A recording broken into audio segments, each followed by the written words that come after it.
तो हेलो बच्चों, कैसे हैं आप सब। आई होप अच्छे होंगे। तो पिछले लेक्चर में हम लोगों ने बात किया था न्यूमेरिकल्स, यानी कि न्यूमेरिकल्स हम लोगों ने पिछले लेक्चर में सॉल्व किया था। कुछ 4 या 5 अप्रॉक्स न्यूमेरिकल्स थे जो हम लोगों ने कुछ फार्मूले बेस्ड पर क्या किए थे, उसको सॉल्व किए थे। मैं उस लेक्चर में आप लोगों को ये बताने की ट्राई किया कि कैसे किसी न्यूमेरिकल्स को पढ़ करके उसके क्वेश्चंस को रीड करके हम लोग उसके आंसर तक पहुंचते हैं। ठीक है। कितने बच्चे क्या होते हैं कि जितना लॉन्ग क्वेश्चन होगा ना उसको देख के डर जाते हैं कि सर ये तो लंबा क्वेश्चन हमसे बनेगा नहीं, दिमाग से धुआं फेंक देंगे। तो ऐसा नहीं करना है। देखो, जितना क्वेश्चन लंबा होते हैं, उनकी लेंथ बड़ी होती है, वो क्या होती है, क्वेश्चन उतना ही इजी होता है। पूछो क्यों, कैसे? बिकॉज क्योंकि क्या होता है कि जितना लंबा क्वेश्चन रहेगा ना उसमें इंफॉर्मेशन उतना ही ज्यादा होगा। जब ज्यादा इंफॉर्मेशन तुमको मिल जाएगा तो क्वेश्चन जाहिर सी बात है कि आसान हो जाएगी। खैर, वो प्रीवियस लेक्चर की बात थी। हाँ, एक बात बता दूं ना, इस अगर न्यूमेरिकल्स नहीं सॉल्व होता है ना तो उसके लिए मैं एक सोच रहा हूँ वीडियो बना दूंगा। ठीक है। और एक मैंने वीडियो बनाया भी था, आप मेरे चैनल पर जाकर के देखोगे, हाउ टू सॉल्व न्यूमेरिकल्स, वहां पर आपको मिल जाएगा, वो देख लेना, कुछ हेल्प मिल जाएगी। ठीक है। चलो, तो इस लेक्चर में हम लोग बात करेंगे रेस्टेट के बारे में। अब बोलोगे रेस्टेट क्या है, अजूबा सा नाम है, कोई जंगली जानवर का नाम नहीं है, कोई वाइल्ड एनिमल्स या पेट एनिमल्स कुछ नहीं है। ये एक टर्म है जो इलेक्ट्रिसिटी में हम लोग पढ़ते हैं। ठीक है। चलो, रेयोस्टेट, रेयोस्टेट क्या है? तो देखो बच्चों, रेयोस्टेट क्या है ना, एक तरह का डिवाइस है, एक तरह का इक्विपमेंट है जो क्या करता है, करंट को रेगुलेट करता है। क्या करता है? करंट को रेगुलेट करता है। कहने का मतलब इंक्रीज या डिक्रीज करता है। अगर तुमको सर्किट में जितना करंट चाहिए वो क्या करता है, वो इसको रेगुलेट करता है। जो रेस्टेट है रेगुलेट करता है। कहने का मतलब it regulate the electric current in circuit without change of voltage. समझ में आया? या इट इंक्रीज और decrease the electric current in circuit.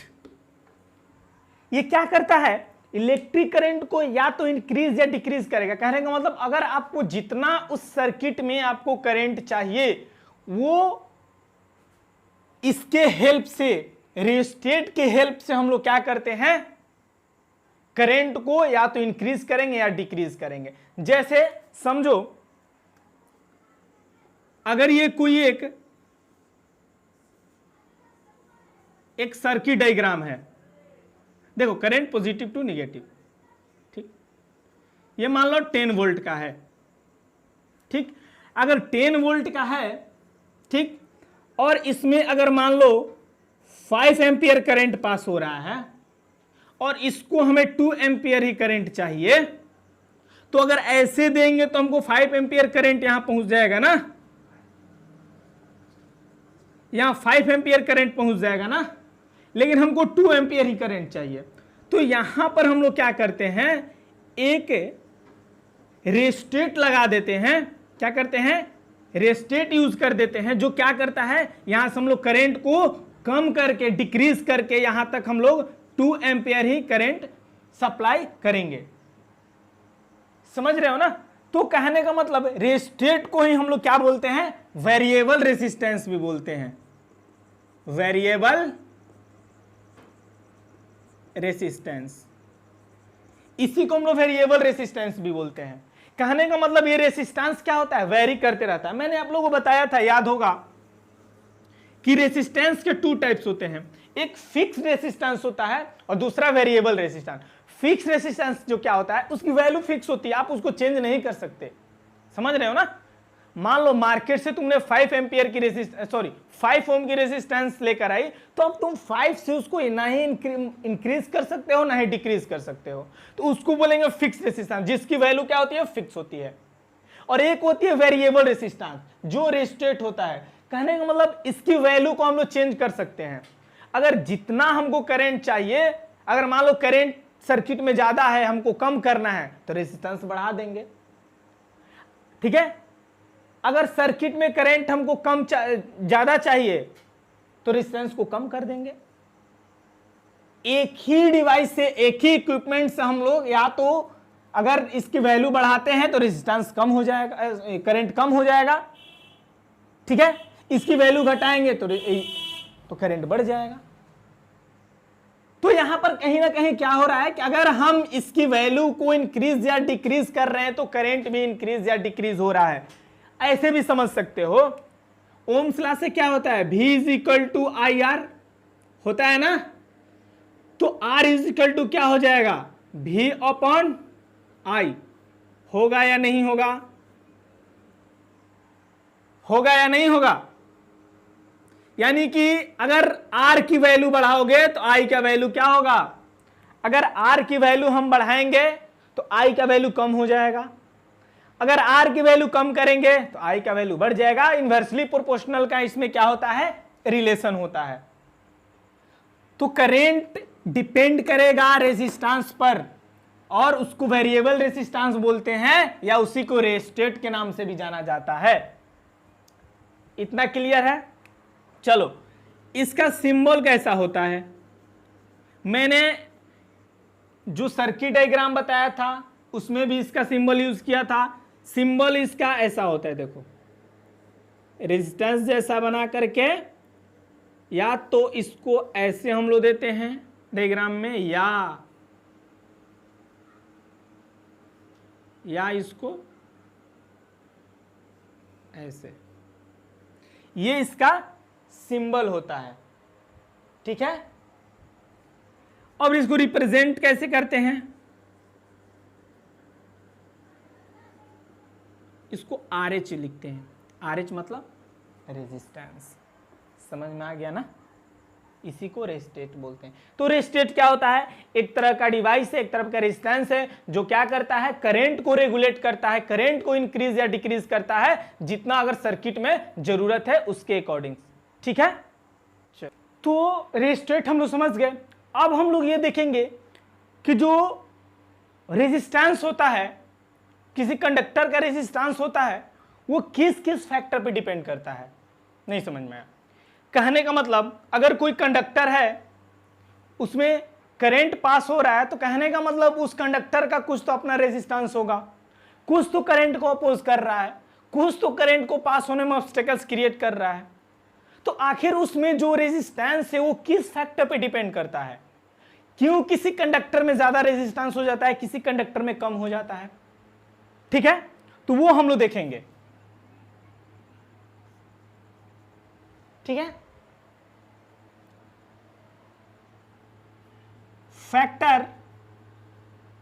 Factors on which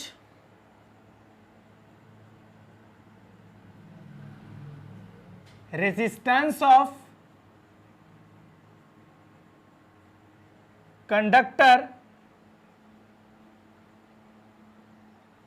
depends। जो रेजिस्टेंस है कंडक्टर के, वो किस किस फैक्टर पे डिपेंड करते हैं, वो हम लोग देखेंगे। ठीक है, चलो, तो फर्स्ट है डिपेंड्स अपॉन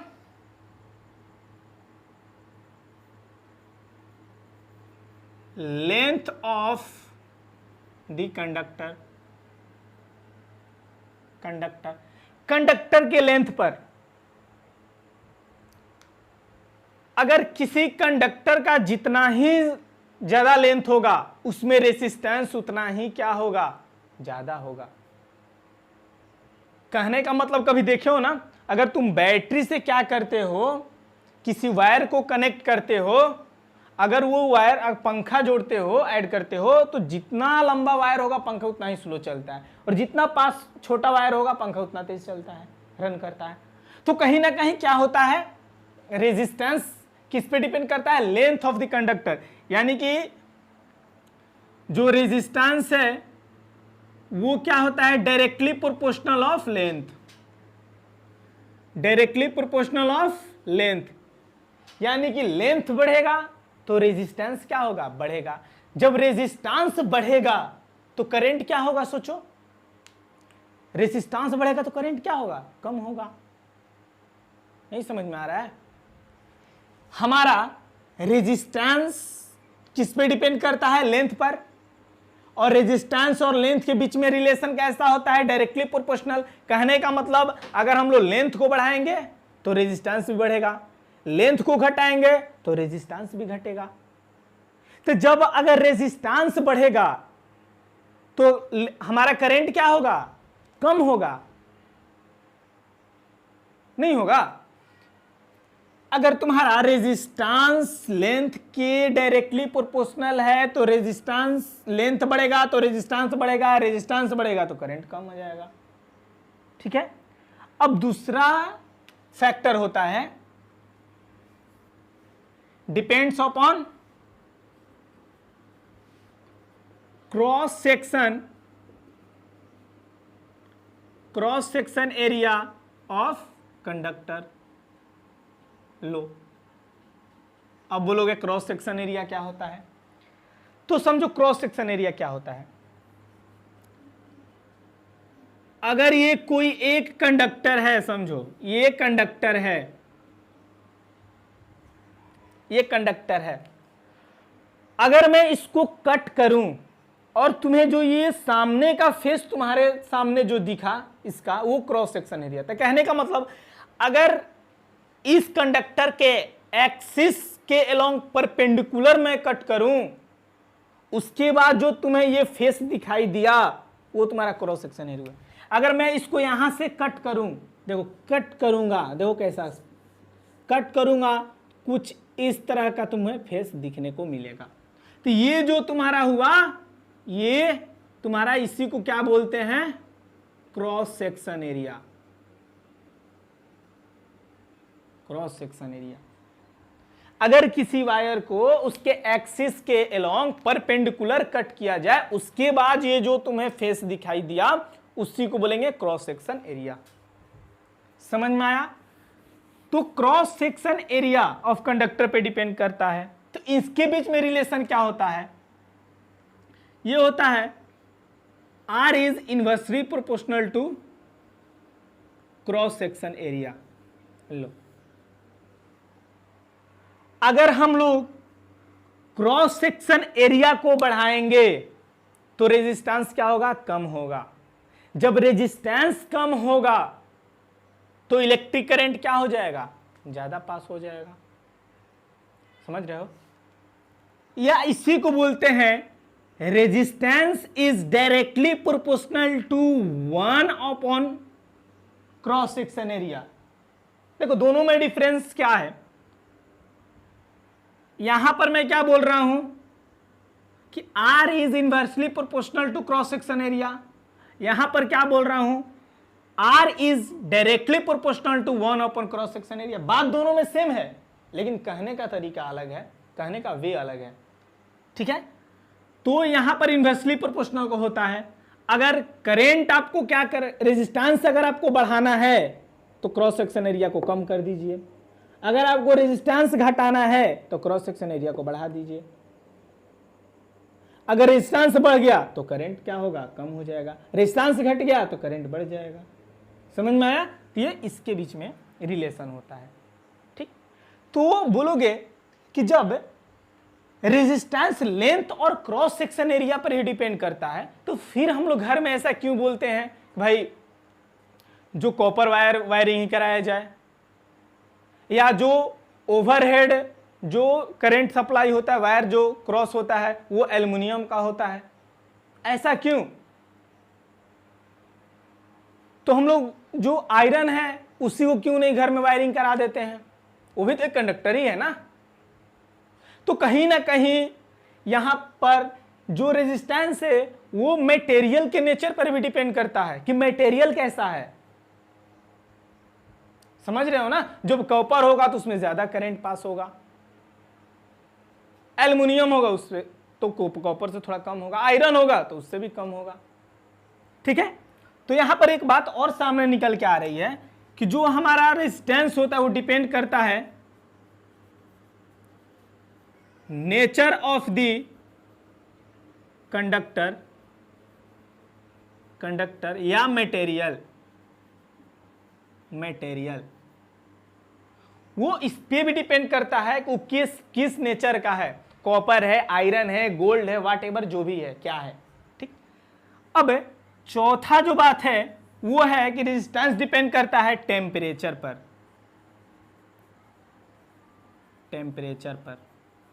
अब बोलोगे कैसे? मैंने आपको ओम्स लॉ में बताया था,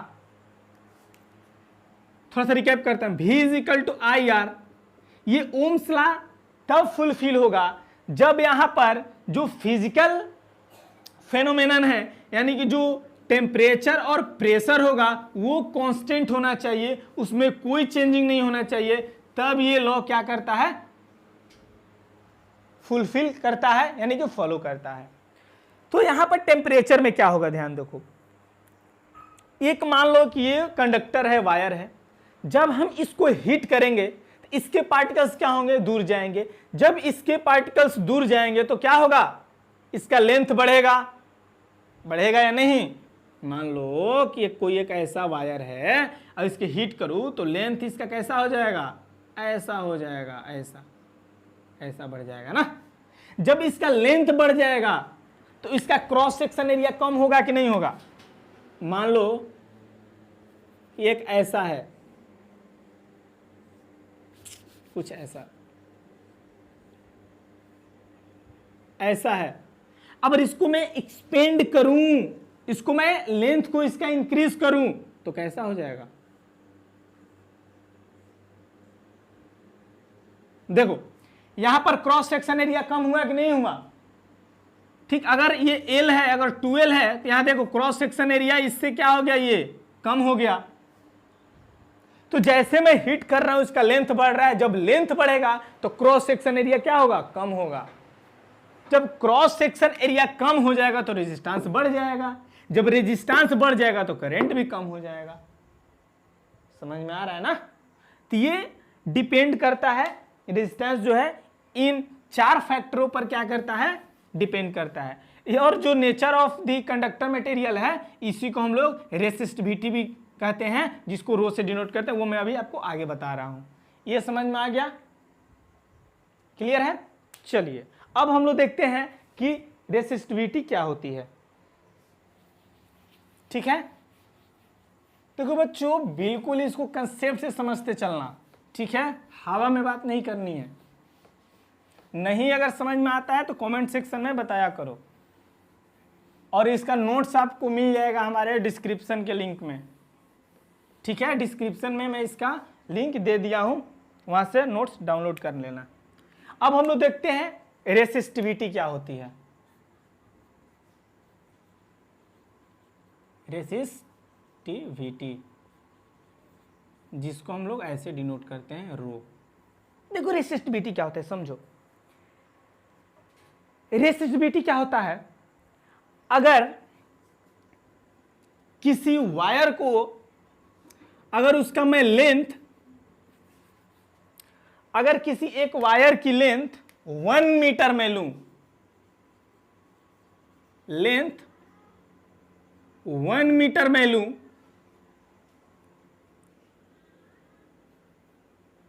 अगर इसका लेंथ 1 मीटर मैंने लिया, ठीक है, और उसका जो क्रॉस सेक्शन एरिया है, क्रॉस सेक्शन एरिया उसका मैं 1 मीटर स्क्वायर लूं, मतलब ये जो हमारा क्रॉस सेक्शन एरिया है वो 1 मीटर स्क्वायर हो, ठीक है। तो अगर 1 मीटर लेंथ में अगर उसका क्रॉस सेक्शन 1 मीटर स्क्वायर में ले रहा हूं, तो जो इसका रेजिस्टेंस होगा, कहने का मतलब अगर इसकी जितनी कैपेसिटी होगी करंट को अपोज करने में, वही इस मटेरियल का क्या होगा, रेसिस्टिविटी होगा। नहीं समझ में आया? देखो समझो, अगर किसी कंडक्टर, बिल्कुल ध्यान से समझना, माइंड को एकदम पहले स्टेबल करो। अगर किसी कंडक्टर को 1 मीटर में लेंथ लूं और उसका cross section area 1 metre square लूं, तो अगर 1 metre length 1 metre square cross section area का जो टेंडेंसी है, जो कैपेसिटी है करेंट को अपोज करने की, ठीक है, या इसको कहो कि जो उसमें रेजिस्टेंस फाउंड हुआ वो उसकी रेसिस्टिविटी हो जाएगी। क्लियर है? उसी को क्या बोलते हैं, रेसिस्टिविटी। ठीक है, चलो अब यहां हम लोग ने क्या देखा, अभी हम लोग ने अभी ये देखा, मैंने रिलेशन यहां पर बताया था ना, क्या था, जो रेजिस्टेंस था वो लेंथ के डायरेक्टली प्रोपोर्शनल था, जो रेजिस्टेंस था वो क्रॉस सेक्शन एरिया के क्या था, इनवर्सली प्रोपोर्शनल था। तो यहां से क्या कर सकते हैं, यहां से हम लोग ये बात बोल सकते हैं ना कि R is directly proportional to L/A। यहां से अब देखो, ओम्स लॉ में भी बताया था कि इस प्रोपोर्शनल साइन को रिमूव करने के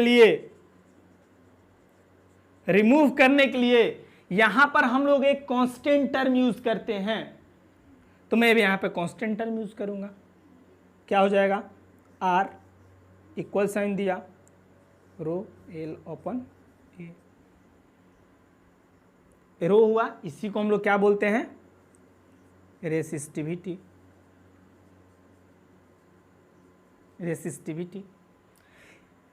तो रो इजकल टू क्या होगा, यहां से देखो, रो इजकल टू क्या होगा, ए ऊपर जाएगा यानी कि RA, L नीचे आ जाएगा, आया ना। ये रो का फॉर्मूला, रेसिस्टिविटी का फॉर्मूला हो गया, resistance into cross section into length. अब इसका ऐसा यूनिट देखो कैसे निकलेगा, देखो रेजिस्टेंस का ऐसा यूनिट क्या होता है, ओम। एरिया का क्या होता है, मीटर स्क्वायर। लेंथ का क्या होगा, मीटर। 1 मीटर से 1 मीटर कैंसिल, तो क्या हो गया, ओम मीटर। तो ऐसा यूनिट क्या हो गया जी, ओम मीटर। ओम मीटर ऐसा यूनिट किसका, रेसिस्टिविटी का। ये क्या है, रेसिस्टिविटी। ठीक है, चलो इतना कुछ समझ में आ गया। चलो एक बार फटाफट में 1 मिनट में सब जो आज लेक्चर लिया उसको मैं फिनिश करता हूं। हम लोगों ने क्या देखा, रेजिस्टर। रेजिस्टर क्या होता है, एक तरह का इक्विपमेंट होता है, कंपोनेंट होता है, एक रेजिस्टेंस होता है जो क्या करता है, करंट को रेगुलेट करता है, करंट को इंक्रीज या डिक्रीज करता है। अगर आपको जितना करंट इस सर्किट में नीड है उसको क्या बोलते हैं हम लोग, रेजिस्टेट, या उसको वेरिएबल रेजिस्टेंस के नाम से भी जानते हैं। फिर उसके बाद हम लोग देखा कि जो रेजिस्टेंस है वो किस किस फैक्टर पे डिपेंड करता है। तो वहां मैंने 4 फैक्टर बताया। फर्स्ट फैक्टर था लेंथ पर, जो लेंथ पर इस तरह डिपेंड करता है कि वो डायरेक्टली प्रोपोर्शनल होता है। उसके बाद क्रॉस सेक्शन एरिया पर जो इन्वर्सली प्रोपोर्शनल होता है। उसके बाद नेचर ऑफ मटेरियल पर, उसके बाद टेम्परेचर पर। ठीक है, उसके बाद हम लोग रेसिस्टिविटी देखी। रेसिस्टिविटी क्या होता है, अगर किसी वायर को 1 मीटर लेंथ लिया जाए और उसका cross section area 1 metre square लिया जाए तो वो जो वायर क्या करेगा, रेजिस्टेंस क्रिएट करेगा, करंट को अपोज करेगा, वो उसकी क्या होगी, रेसिस्टिविटी होगी। तो रेसिस्टिविटी का फॉर्मूला होता है रो इज इक्वल टू RA/L। यहां पर रो क्या है, रेसिस्टिविटी है, R जो रेजिस्टेंस है, A cross section area, L क्या है, लेंथ है। तो आज के लेक्चर में बस इतना ही, फिर अगले लेक्चर में मिलते हैं। Thank you so much.